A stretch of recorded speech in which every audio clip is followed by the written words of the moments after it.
और चलिए खबरों में आगे बढ़ रहे हैं भीलवाड़ा से खबर, जहां 300 छात्रों के फेल होने से छात्र बेहद नाराज हैं और नाराज छात्रों का आंदोलन छात्रों ने अजमेर कूच किया है। और माणिक्यलाल वर्मा राजकीय महाविद्यालय का यह मामला है, जहां बीएससी के 300 छात्र परीक्षा में फेल हो गए। 250 छात्र केमिस्ट्री विषय में फेल हुए हैं।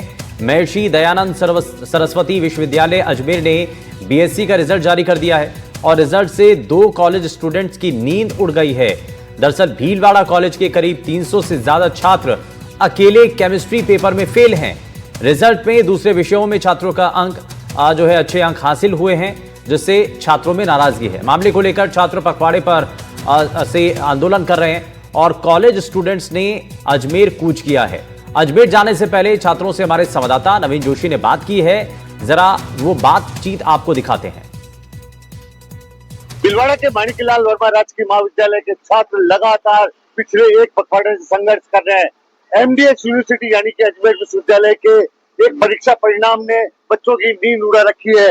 एनडीटीवी इस पूरे मामले को लगातार उठा रही है और कहीं ना कहीं इस पूरे मामले को उठाने के बाद में भीलवाड़ा का जो महाविद्यालय सक्रिय हुआ, पत्राचार किया, मगर अभी तक इस मामले को लेकर केवल पत्राचार चल रहा है। और लगातार जो छात्र हैं और छात्राएं हैं उनका सब लोग जवाब देने लगा है। और आज ये बच्चे यहाँ से भीलवाड़ा से एक पूरी बस में भर के अपनी आवाज जो कुलपति है और एग्जाम कंट्रोलर जो है उस तक पहुंचाने के लिए अपनी आवाज, अपनी पीड़ा पहुंचाने के लिए बस के द्वारा भीलवाड़ा से रवाना हो चुके हैं। आप ये देखें, मैं कैमरा पर्सन को दिखाए किस तरह से इन बच्चों के चेहरे पे चिंता की लकीरें साफ देखी जा सकती है। इन बच्चों ने पूरे साल भर मेहनत की, मगर साल भर मेहनत करने के बाद में जो रिजल्ट आया इसमें अधिकतर बच्चे कहीं ना कहीं देख लगा। आलम यह है, कुछ बच्चों को तो जिन्होंने परीक्षा दी उसके बावजूद उनको परीक्षा में अनुपस्थित बताकर फेल कर दिया गया। कुछ बच्चे ऐसे हैं जिनके राजस्थान बोर्ड की केमिस्ट्री की परीक्षा में 70 से 72 नंबर आए, उन बच्चों को इस परीक्षा में 3 नंबर 2 नंबर दिए। अब इस बच्चों की आप देखिए पूरी बस जा रही है एमडीएस यूनिवर्सिटी में। जो सोया हुआ प्रशासन है उसको जगाने के लिए टीम जा रही है। और बच्चों के साथ में बेटा दीपक, किस तरह का माहौल, किस तरह की नाराजगी है? नाराजगी हमें कोई नहीं है। विद्यार्थियों के साथ में जो गलत किया गया है चंद पैसों के लालच में आकर। कैसा लालच बेटा, कौन पैसा मांग रहा है? जो 400 रुपए से 1200 रुपए किए गए हैं सेमेस्टर सिस्टम के माध्यम से, तो उसमें उनको लालच आ रहा है कि 1200 रुपए एक बैग देंगे तो हमारे पास आ जाएंगे। तो हम चाहते हैं कि विद्यार्थियों का भविष्य बर्बाद ना करें। जो जितने बड़े पदों पर बैठा है वो उतना अधिक लालच से भरा हुआ है। बेटा क्या नाम है आपका? सामना सतनानी।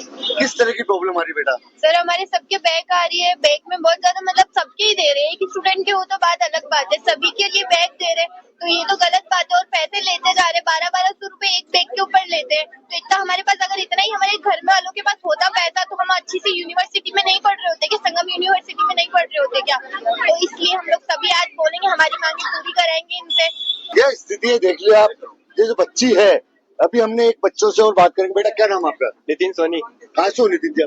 मैं अमीरगढ़ से हूँ सर। अमीरगढ़ से? गाँव से निकले हुए? हाँ। किस तरह की दिक्कत आ रही है इस रिजल्ट के बाद? सर 300 बच्चों में से 250 बच्चों के बैग एक साथ कैसे आ सकती है? अच्छा। हाँ बिल्कुल, एक सब्जेक्ट में सबको बैग दे रहे हैं। एक सब्जेक्ट में सबको बैग दे रहे हैं। अब आप क्या करने जा रहे हो आज? ये आज वहाँ पे कुछ इसको रिजल्ट से लेके बातचीत होगी और उसके बाद जो आरटीआई का फॉर्म है वो भरा जाएगा। आरटीआई लगाएंगे आप? वो कॉपी पूरी मांगेंगे? हाँ सर। अब ये देखिए, इन बच्चों के पास में ऑप्शन क्या बचा है? इन बच्चों के पास में ऑप्शन 2 बचे हैं, या तो फेल होके घर बैठ जाएं, या ये महाविद्यालय प्रशासन, विश्वविद्यालय प्रशासन के खिलाफ लड़ाई जारी रखे, आरटीआई के माध्यम से अपनी कॉपी निकाले। ये इनके पास में ऑप्शन बचे हैं। कुछ और युवा है हमारे बीच में इस बस में। बेटा क्या नाम है? मेरा नाम विठल शर्मा है, मैं बोराना से हूँ। मेरे 2 सब्जेक्ट में बैग है। और विश्वविद्यालय ऐसा कौन सा नशा करके कॉपी जांचता है, ये मेरे को आज तक समझ में नहीं आई। सबके बैग दे देते हैं, ऐसा कैसे हो सकता है 300 बच्चों के बैग आ जाए? अच्छा, 300 बच्चों के बैग आना तो एक अचंभे से कम नहीं है। जिस तरह से विश्वविद्यालय प्रशासन अब तक नहीं सुन रहा है, कान में तेल डाल के बैठा हुआ है, अगर वो सुन ले और इन बच्चों के साथ न्याय मिले तो ये कहीं ना कहीं काम आसान होगा और इन बच्चों के जीवन पे जो संकट आ रहा है उससे कहीं ना कहीं इन बच्चों को मुक्ति मिलेगी। नवीन जोशी, कैमरा पर्सन अरुण के साथ, एनडीटीवी भीलवाड़ा।